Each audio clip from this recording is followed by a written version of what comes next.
I can still see it.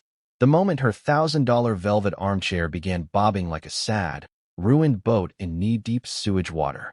Her scream cut through the quiet Colorado evening like a siren, echoing across the cul-de-sac. And the wildest part? The whole disaster, every floating pillow and every drop of that stinking muck, could be traced back to one single electrical outlet on the edge of my backyard. An outlet she insisted, for months, was basically community property.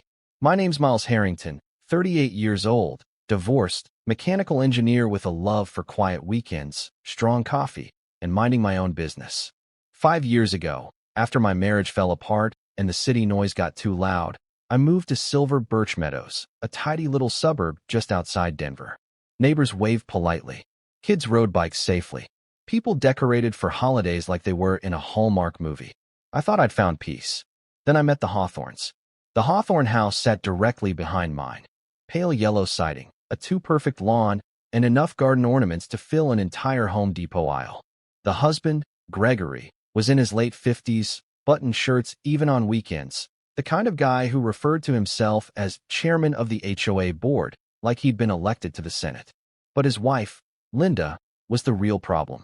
50s, always in tennis skirts despite never actually playing tennis, dripping in jewelry even when watering plants, and with a voice like someone who demanded to speak to many, many managers. The first time I caught her plugging something into my backyard outlet, I actually thought it was a mistake. It was early June. I was on my deck, about to grill chicken, when I noticed her leaning over the fence with a bright pink electric hedge trimmer. She plugged it into my outlet, like she was plugging in her phone at home. I walked over, confused but polite. Linda? That's my outlet." She didn't even look up. "Oh, sure, honey. I just need a quick trim on this side. Our outdoor outlets keep tripping because the house is old." "I get that, but—" "Oh, relax," she said, waving a hand. "You hardly use it." I stood there with tongs in one hand, marinade dripping, wondering how someone could sound so friendly while violating basic property boundaries. But I let it go. Everyone deserves one chance. Turns out, that was one too many.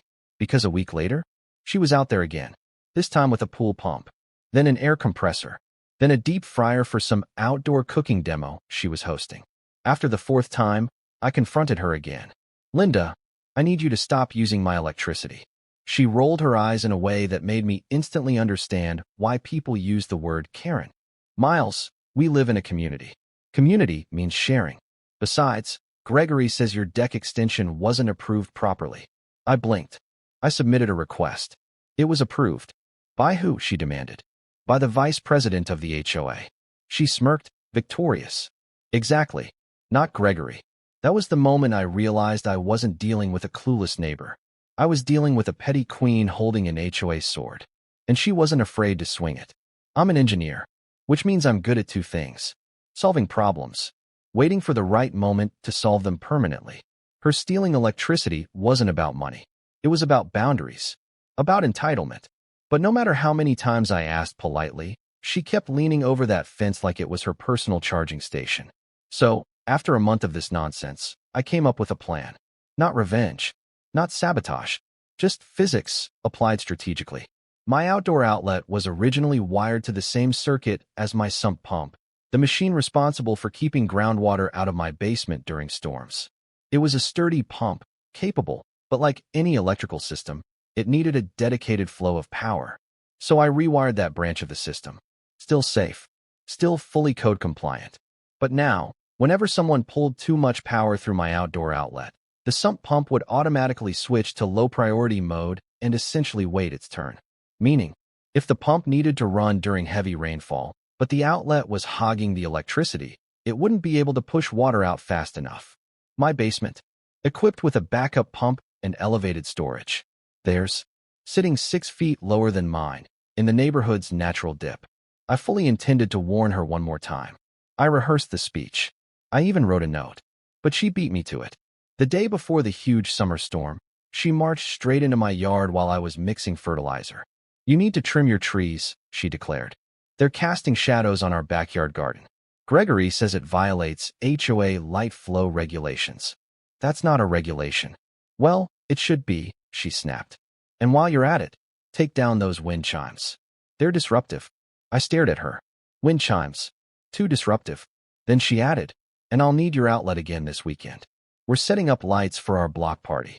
Oh, you'll be using the outlet again? I asked calmly. Yes, she said, hands on hips, chin high. It's practically on the property line. That was the moment I decided not to say another word. Storm incoming. Physics incoming. Lesson incoming. The storm hits, and the reality she never expected. The forecast said moderate rainfall. The clouds said Armageddon. By 3 p.m. the next day, the sky looked bruised. Thunder rolled like an approaching tank. And right on cue, I saw Linda dragging out a heavy-duty extension cord. She plugged it into my outlet without even glancing around. Running. A power washer. 2 strings of heavy lights. And something that looked like a portable AC unit. The circuit meter on my phone app spiked. The sump pump tried to kick on. Tried again. Then nothing. And me? I sat on my couch, sipping iced tea, watching the system alerts pop up calmly. Basement water level rising, 2 inches.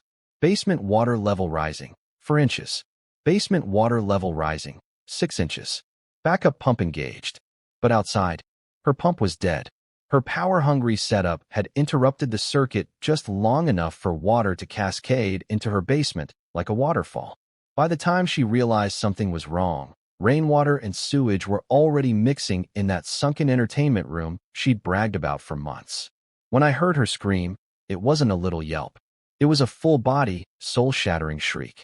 And why, God? Gregory, the furniture, it's all floating. I stayed inside. Because there are moments in life where stepping outside would only make things worse. For them. For me. For everyone. The next morning looked like nothing happened. Birds chirping, sun shining. Colorado being Colorado. Except for the Hawthorns' home, which now smelled like the inside of a sewer pipe. Cleanup trucks lined their driveway. Waterlogged furniture piled up like a yard sale from the apocalypse. That evening, the HOA held an emergency meeting. Everyone came. I sat in the back with my arms crossed, trying to blend into the wall. Gregory stormed to the front. This man, he yelled, pointing at me dramatically, wired his outlet dangerously. It caused our entire basement to flood. The room buzzed. I stood. Actually, I told Linda many times not to use the outlet. Linda scoffed loudly. You did not. At that exact second, Mrs. Peterson, the quiet librarian from across the street, raised her hand. Actually, I have footage. She turned her phone to the room. There, in perfect 4K clarity, was Linda climbing my fence repeatedly, plugging appliances, rolling her eyes at me as I told her not to. One video even caught her saying, "What's he gonna do? Call the outlet police?" The room exploded in whispers. Linda froze. Gregory's face turned tomato red. Then the HOA president spoke. Gregory, you used your position to intimidate a resident. Linda, you trespassed and stole utilities. She paused. Effective immediately, you are both removed from the HOA board and subject to a formal ethics review. You could have heard a leaf drop. And then, the wildest thing happened. People applauded. Actual applause. The Hawthorns left early that night. No eye contact. No goodbye. Just a stunned, heavy silence trailing behind them. The controversial ending. Was I wrong? 2 weeks later, a for sale sign went up in their yard. The insurance company denied their claim. Cleanup costs hit nearly $40,000. Linda hasn't spoken to me since, though she did glare at me once like she was trying to summon a demon. Gregory apologized quietly one afternoon, said he let power go to his head. I told him I accepted his apology, even if Linda never would. But here's the part everyone debates. Did I go too far? Some say yes. Some say no. Some say karma handled it perfectly. All I know is this. I didn't sabotage anything. I didn't trap anyone. I didn't cause the storm. I just let physics do its thing. And sometimes, physics has a better sense of justice than all the HOAs in the world. So tell me this. If someone steals from you repeatedly, ignores every warning, and threatens you with HOA power, and nature delivers the consequences, is that on you or on them? Comment below. I'm genuinely curious what you think.